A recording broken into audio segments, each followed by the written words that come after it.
आज हम लोग धातु के बारे में जानते हैं। तो धातु जो है आपका समान ताप पर ठोस, चमकदार, आघात वर्धनीय, लोचनशील एवं ऊष्मा तथा विद्युत की सुचालक होती है। धातु जो है नॉर्मली जो टेम्परेचर पे ठोस रहेगा, चमकदार होगा, आघात वर्धनीय होगी, लोचनशीलता होगी एवं ऊष्मा की विद्युत की सुचालक होगी, उसी को धातु कहते हैं। और धातु के जो गुण धर्म है वो आपको मुख्यतः दो वर्गों में विभाजित किया गया है, एक भौतिक गुण और एक रासायनिक गुण। तो धातु कहने का मतलब क्या है कि ठोस में रहेगा, चमकदार रहेगा, आघात वर्धनीय रहेंगे, लोचशील रहेगा और विद्युत का सुचालक रहेगा, उसको क्या कहेंगे? धातु कहेंगे। तो धातु के विशिष्ट गुण को मुख्यतः दो वर्गों में विभाजित किया गया है। पहला जो है वो है भौतिक गुण और दूसरा जो है वो है रासायनिक गुण। तो सबसे पहले धातु के भौतिक गुण के बारे में जानते हैं कि धातु का भौतिक गुण क्या है, उसके बाद रासायनिक गुण के बारे में। तो भौतिक गुण में है कि धातु जो है समान ताप पर ठोस अवस्था में होती है। धातु जो है नॉर्मली टेम्परेचर पे ठोस अवस्था में होती है। पारा के अतिरिक्त, पारा एक धातु है, उसके छोड़कर जितने भी धातु है सामान्यतः ठोस अवस्था में पाई जाती है। पारा जो है आपका ठोस नहीं बल्कि द्रव अवस्था में पाया जाता है। फिर है गैलियम। तो गैलियम निम्न ताप पर ठोस अवस्था में पाई जाती है, परंतु समान ताप से कुछ उच्च ताप पर जाता है, यानी कि नॉर्मल टेम्परेचर से कुछ उच्च टेम्परेचर पर जाता है, तो यह द्रव अवस्था में परिणत हो जाता है। कौन? गैलियम। और पारा जो है आपका क्या है कि ये आपका द्रव अवस्था में रहता है। ऐसे जितने भी धातु हैं वो करीब करीब ठोस अवस्था में रहते हैं, लेकिन पारा द्रव अवस्था में रहता है। और गैलियम एक ऐसा तत्व है जिसका टेम्परेचर बढ़ाते हैं तो टेम्परेचर बढ़ाने के साथ साथ ये जो है आपका ठोस अवस्था से द्रव अवस्था में कन्वर्ट हो जाता है। तो पहला था समान तौर पर ठोस अवस्था में रहती है, समान तौर पर जो ठोस। दूसरा है चमक। तो धातु में एक विशेष प्रकार की चमक होती है, धातु है उसमें एक विशेष प्रकार की चमक होती है और धातु प्रायः कठोर भी होते हैं। तो शुद्ध रूप में धातुओं की सतह चमकदार होती है, इसमें प्रकाश को प्रतिबंधित करने का गुण होता है। चमक होती है धातुई चमक, जिसमें धातु में जो चमक होती है उसी चमक को धातुई चमक भी कहते हैं।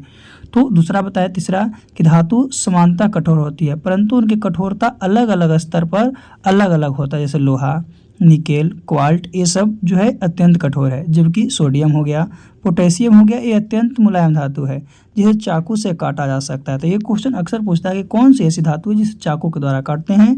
तो सोडियम और पोटेशियम धातु को चाकू के द्वारा काटा जा सकता है। तो तीन हम लोग याद रख लिए है ना। धातु है जो सामान्यतः ठोस पर थी, पहला। दूसरा, धातु में एक विशेष प्रकार की चमक होती है और तीसरा, धातु प्रायः कठोर होती है। धातु प्रायः कठोर होती है। चलिए इसके बाद जानते हैं। तो इसके बाद है आपका आघात वर्धता। आघात वर्धता जो है धातु पर आघात करने पर उस पर हम लोग क्या करते हैं? आघात करते हैं हथौड़े या मशीन से, तो उसको क्या है कि वो घात करके पतली चादर बना सकते हैं, यानी अधिक लोचनशील होने के कारण इसे चादरों में लपेटा जा सकता है। इसे चादरों में क्या कर लपेट सकते हैं। तो ये धातु का गुण है। फिर तन्यता। तो धातु में तन्यता भी होती है। तन्यता का अर्थ क्या है कि धातु को पतले तारों के रूप में खींचा जा सकता है। पतले तार में हम लोग इसको क्या कर सकते हैं कि खींच सकते हैं। और जितने भी धातु हैं वो धातु में तन्यता अलग अलग होती है, सब धातु में तन्यता एक नहीं होती। जैसे क्या है, 1 ग्राम चांदी है तो 1 ग्राम चांदी से लगभग 2 किलोमीटर लंबा तार खींचा जा सकता, बनाया जा सकता। वही अगर 1 ग्राम सोने की बात करते हैं तो इससे भी ज़्यादा लचीलापन है, इसे 3 किलोमीटर लंबा तार तक खींचा जा सकता। तो याद रखना है कि धातु में आघात वर्धनीयता होती है और इसमें तन्यता भी होती है, इसमें तन्यता भी होती है। चलिए आगे हम लोग चलते हैं धातु के गुण के बारे में। तो अगला गुण है धातु जो है विद्युत एवं ऊष्मा की चालक होती है। विद्युत एवं ऊष्मा की चालक होती है धातु। और चांदी एवं तांबा सर्वाधिक चालक धातु है। तो चांदी है और तांबा जो है आपका सर्वाधिक चालक धातु है, परंतु सीसा और पारा है जो ऑप्शनल में है। सीसा और पारा क्या ऑप्शनल में है, ये दोनों ऊष्मा के कुचालक होते हैं। ऐसे धातु क्या है कि आपका चालक तो होती है, लेकिन सीसा और पारा जो है अपवाद में है, जो कि चालक नहीं बल्कि कुचालक होते हैं। आगे बात करते हैं। तो धातु के गलनांक और क्वथनांक जो होते हैं ऊंच होते हैं। धातु के द्रव्यनांक और क्वथनांक ऊंच होते हैं। जैसे लोहा हो गया, क्वार्ट हो गया, निकेल हो गया, ये सब का ऊंच होता है। टंगस्टन का गलनांक सर्वोच्च होता है। टंगस्टन एक है जिसका गलनांक सर्वोच्च होता है, परंतु अधिकांश क्षारीय धातु के गलनांक एवं क्वथनांक, लेकिन अधिकांश जो क्षारीय धातु है उसके द्रव्यनांक और क्वथनांक क्या होते हैं? निम्न होते हैं। जैसे रुबिडियम, फ्रांसियम, सीजियम आदि। तो ये है धातु के गुण। चलिए आगे हम लोग धातु के गुण के बारे में जानते हैं। तो अगला धातु का गुण है कि धातु में ध्वन्यात्मक एवं अनुनादपूर्ण होते हैं। कहने का मतलब क्या है कि लगभग सभी धातुएं किसी ठोस सतह से टकराने पर, कोई ठोस सतह से टकराता है अथवा उन पर चोट किए जाने पर एक प्रकार की ध्वनि उत्पन्न निकलती है, और जो धातु से ध्वनि निकलता है उस ध्वनि को हम लोग धातुई ध्वनि कहते हैं। क्या कहते हैं? धातुई ध्वनि कहते हैं। यही कारण है कि परंपरागत अलार्म घड़ी तथा स्कूल की घंटियां धातु से निर्मित होती है। क्यों? क्योंकि ये टकराएगा, चोट करेगा, तो चोट करने के बाद एक प्रकार का आवाज़ उत्पन्न करेगा, एक प्रकार का क्या करेगा? आवाज़ उत्पन्न करेगा। इसीलिए सभी जो है आपका धातु से बनी होती है। परंपरागत अलार्म घड़ी हो गया, स्कूल की घंटी हो गया, ये सब। तो ये आपका धातु के गुण है। क्या धातु के गुण है? हम लोग 4-5 गुण के बारे में जान चुके हैं। चलिए यहाँ तक जानने के बाद थोड़ी सी और हम लोग धातु के बारे में जानते हैं। तो अभी तक हम लोग धातु के भौतिक गुण के बारे में जाने, अब रासायनिक गुण की बात करते हैं। तो धातु के रासायनिक गुण क्या है कि धातु के रासायनिक गुण में है कि इसका इलेक्ट्रॉनिक विन्यास जो है, यानी धातु के परमाणु के 72 कक्षा में इलेक्ट्रॉनों की संख्या 1, 2 या 3 होती है। इलेक्ट्रॉनों की संख्या जो होती है 1, 2 या 3 होती है, अर्थात इसका अष्टक अपूर्ण रहता है। ये आपका अष्टक नियम को पूरा नहीं करता क्योंकि 8 नहीं है। यही कारण है कि धातुएं अन्य तत्वों की अपेक्षा अभिक्रियाशील होती है, और यही सब कारण है कि जो धातु है अन्य तत्वों की अपेक्षा अधिक क्रियाशील है। फिर है कि धातुओं में इलेक्ट्रॉन त्यागने की प्रवृत्ति है। धातुओं में इलेक्ट्रॉन त्यागने की प्रवृत्ति होती है। तो धातुएं क्या है कि हमारा समान धातु जो इलेक्ट्रॉन त्याग करते हैं, और जब कोई त्याग करेगा तो त्याग करने के बाद एक कौन सा आयन? तो धन आयन बनाते हैं। क्या बनाते हैं? धन आयन। यानी त्याग करने के बाद कोई जो है आपका धन आयन, ऐसे भी देने वाला बड़ा होता है। तो अगर ये दिया किसी को, तो देने के बाद इस पर कौन सा चार्ज होता है? Plus charge. यानी कि जो धातु है, धातु पे कौन से आयन होते हैं? धन आयन होते हैं। चलिए आगे हम लोग इसके प्रॉपर्टी के बारे में, गुण के बारे में जानते हैं कि इसका अगला गुण क्या है। तो अगला गुण है ऑक्सीजन के साथ अभिक्रिया। ऑक्सीजन के साथ अभिक्रिया क्या है? तो लगभग सभी धातुएं ऑक्सीजन के साथ अभिक्रिया करती है, और वायु की उपस्थिति में। कब करेगा? वायु की उपस्थिति में। और करने के बाद धात्विक ऑक्साइड बनाए, यानी धातु जो है ऑक्सीजन से अभिक्रिया करेगा, तो ऑक्सीजन से अभिक्रिया करने का धात्विक ऑक्साइड बनाएगा, और यह क्रिया जो है दहन क्रिया कहलाती है। क्या कहलाती है? दहन क्रिया। यानी कि धातु जब ऑक्सीजन के साथ अभिक्रिया करता है तो धात्विक ऑक्साइड कहलाता है, और ये प्रकार की अभिक्रिया को दहन अभिक्रिया कहते हैं। तो धात्विक ऑक्साइड जो होते हैं सामान्यतः क्षारीय प्रकृति के होते हैं। धात्विक ऑक्साइड सामान्यतः कैसे होते हैं? क्षारीय प्रकृति के होते हैं। जो धातु ऑक्साइड जल में विलय होते हैं, वो जल के साथ अभिक्रिया करके क्षार का निर्माण करते हैं। धातु जो है अगर जल में विलय है, क्या धातु का ऑक्साइड अगर जल में विलय है तो जल के साथ अभिक्रिया करेगा, और करने के बाद क्या करेगा? क्षार का निर्माण करेगा। तो याद रखना है कि धातु ऑक्सीजन से अभिक्रिया करके धात्विक ऑक्साइड बनाता है। इस प्रकार की अभिक्रिया को दहन अभिक्रिया कहा जाता है। एक अक्सर क्वेश्चन पूछता है, ये अक्सर क्वेश्चन पूछता है। आगे बात करते हैं ऑक्सीजन के साथ अभिक्रिया। तो ऑक्सीजन के साथ अभिक्रिया प्रबलता, जो ऑक्सीजन के साथ अभिक्रिया प्रबलता है, धातुओं की रासायनिक अभिक्रियाशीलता पर निर्भर करता है कि कौन सा धातु कितना अभिक्रियाशील है, कौन सी धातु कितना अभिक्रियाशील है, इस पे वो निर्भर करता है। यानी ऑक्सीजन के साथ जब अभिक्रिया करेगा धातु तो भी, यानी कि जो अत्यधिक अभिक्रियाशील रहेगा, जो बहुत ज़्यादा अभिक्रियाशील धातु है, वो नॉर्मल टेम्परेचर पर अभिक्रिया कर लेगा। लेकिन जो कम अभिक्रियाशील धातु है वो गर्म करने पर अभिक्रिया करेगा। गर्म करने पर क्या करेगा? अभिक्रिया करेगा। और इसके अलावे अन्य धातु जो होते हैं वो अधिक ताप पर अभिक्रिया करते हैं। क्या करते हैं? अधिक ताप पर अभिक्रिया करते हैं। कहने का मतलब क्या है कि जो बहुत ज़्यादा अभिक्रियाशील है तो वो तो नॉर्मल टेम्परेचर पर कर लेगा, समान ताप पर कर लेगा। लेकिन कम अभिक्रियाशील है, जो गर्म करेंगे तब वो अभिक्रिया करेगा। लेकिन जो अन्य धातुएं हैं वो अधिक ताप पर अभिक्रिया करता है। ये ऑक्सीजन के साथ अभिक्रिया है। किसकी? धातुओं की। ऑक्सीजन के साथ धातुओं की। चलिए आगे जानते हैं हम लोग। तो आगे आपका है कि सोडियम एवं पोटेशियम, सोडियम एवं पोटेशियम जो है अत्यंत अभिक्रियाशील। जैसे कि बताएं कि जो अत्यंत अभिक्रियाशील रहता है नॉर्मल टेम्परेचर पर, आपका क्या क्या अभिक्रिया कर लेता है। तो सोडियम और पोटेशियम जो है अत्यंत अभिक्रियाशील धातु है, और ये समान ताप पर वायु में उपस्थित ऑक्सीजन के साथ अभिक्रिया करके जलने लगता है। इसीलिए ना सोडियम और पोटेशियम को क्या करते हैं कि मीठी तेल में डुबा कर रखते हैं। एक क्वेश्चन अक्सर पूछता है कि कौन सा ऐसा धातु है जिसे मीठी तेल में डुबा कर रखा जाता है, तो सोडियम का नाम आता है। किसका नाम आता है? सोडियम का, और उसके बाद पोटेशियम का आएगा। क्यों? क्योंकि अधिक अभिक्रियाशील। और जो अधिक अभिक्रियाशील धातु होता है, हम बताएं कि वो नॉर्मल टेम्परेचर पे फिर क्या करता है, रिएक्ट कर लेता है, और रिएक्ट कर लेगा, और रिएक्ट करने के बाद आग लगा लेगा। इसीलिए ये जो है आपको क्या करते हैं कि इसको हम लोग केरोसिन तेल में डुबा रखते हैं। किसको किसको? तो सोडियम और पोटेशियम को। क्यों? क्योंकि ये दोनों अत्यंत अभिक्रियाशील धातु है ना। चलिए आगे हम लोग देखते हैं। तो याद रखना है कि मिट्टी तेल में डुबा कर रखने वाले जो धातु है वो सोडियम और पोटेशियम है। फिर बात करते हैं ऑक्सीजन के साथ अभिक्रिया में ही, तो मैग्नीज जो है आपका समान ताप पर ऑक्सीजन से अभिक्रिया नहीं करते। मैग्नीज जो है नॉर्मल टेम्परेचर है, तो नॉर्मल टेम्परेचर पर ऑक्सीजन से अभिक्रिया नहीं करेगा। लेकिन इसी को अगर गर्म कर देते हैं, क्या करते हैं, गर्म करते हैं, तो गर्म करने पर तेज प्रकाश या अधिक ऊर्जा उष्मा के साथ जलेगा। लेकिन इसको गर्म करेंगे तो गर्म करने के बाद पूरा लाइट देगा, और लाइट देने के बाद इसका टेम्परेचर बहुत ज़्यादा रहेगा तथा मैग्नीज ऑक्साइड का निर्माण करेगा, यानी मैग्नीशियम ऑक्साइड का निर्माण करेगा, MnO का निर्माण करेगा। वही लौह धातु है, तो लौह धातु शुष्क वायु में गर्म करने पर भी नहीं जलती, परंतु आर्द्र वायु में लंबे समय तक रखने पर, बहुत समय तक रख देते हैं तो इसमें जंग लग जाता है। इसमें क्या होता है, जंग लग जाता है। तो इससे पता चल गया कि कम अभिक्रियाशील है उसको बहुत अधिक करेंगे तब होगा। फिर जो आपका नॉर्मल है यानी कि बहुत ज़्यादा अभिक्रियाशील और नॉर्मल टेम्परेचर पर हो जाएगा, और जो उससे है वो आपका थोड़े से गर्म करने पे होगा। चलिए तो आगे हम लोग जानते हैं धातु के रासायनिक गुण के बारे में। अभी हम लोग ऑक्सीजन के साथ अभिक्रिया के बारे में जान चुके हैं। तो आगे है ऑक्सीजन के साथ अभिक्रिया। तो तांबा की बात करते हैं। तांबा सबसे कम अभिक्रियाशील धातु है, जैसे कि अभी बताएं। तो तांबा जब सबसे कम अभिक्रियाशील धातु है तो सामान्यतः यह वायु में नहीं जलता, ये वायु में नहीं जलता है, परंतु लंबे समय तक, बहुत देर तक लगातार गर्म करते रहेंगे, बहुत समय तक गर्म करने पर यह ऑक्सीजन के साथ भी अभिक्रिया कर लेगा। यह ऑक्सीजन के साथ क्या होगा, अभिक्रिया कर लेगा, है ना। करके सबसे पहले तो आपका कॉपर ऑक्साइड बनाएगा Cu2, और उसके ऊपर कॉपर ऑक्साइड सेकेंड CuO की परत जमा लेगा। यानी पहले तो कॉपर ऑक्साइड बनाएगा फर्स्ट, और उसके बाद इसके ऊपर कॉपर ऑक्साइड सेकेंड का क्या करेगा, परत बना लेगा। उसी प्रकार सोना और प्लेटिनम, तो सोना और प्लेटिनम वायु की उपस्थिति में ऑक्सीजन के साथ अभिक्रिया नहीं करता। सोना है या प्लेटिनम है वो वायु में उपस्थित जो ऑक्सीजन है, हवा में उपस्थित जो ऑक्सीजन है उसके साथ अभिक्रिया नहीं करता है। तो यह है धातुओं के गुण, धातुओं गुण में ऑक्सीजन के साथ अभिक्रिया। चलिए आगे चलते हैं। तो आगे है जल के साथ अभिक्रिया। धातु जल के साथ अभिक्रिया करता है, उसके बाद क्या बनाता है, तो बात करते हैं। धातु जल के साथ अभिक्रिया करके धातु ऑक्साइड बनाती है। धातु जो है किसके साथ, अगर जल के साथ अभिक्रिया करेगा तो जल के साथ अभिक्रिया करके आपका धातु हाइड्रोक्साइड बनाएगा, धातु हाइड्रोक्साइड बनाएगा। और इसके साथ साथ ही ये क्या करेगा कि हाइड्रोजन गैस को मुक्त करेगा। क्या करेगा, हाइड्रोजन गैस को मुक्त करेगा।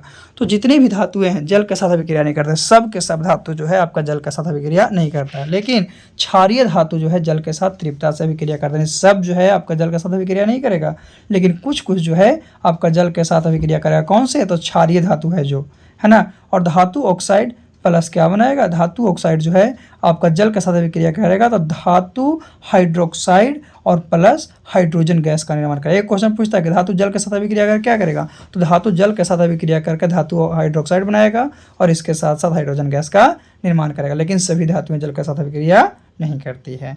तो जल के साथ अभिक्रिया कौन कौन करता है, तो मैग्नीशियम धातु है समान एवं शीतल जल के साथ अभिक्रिया नहीं करते, यानी समान और ठंडे जल के साथ अभिक्रिया नहीं करता, लेकिन यह गर्म जल के साथ अभिक्रिया करता है, गर्म जल के साथ अभिक्रिया करता है। और करने के बाद हम बताएं तो गर्म जल के साथ मैग्नीशियम करेगा तो मैग्नीशियम हाइड्रोक्साइड बनाएगा और उसके साथ साथ आपका हाइड्रोजन गैस मुक्त करेगा।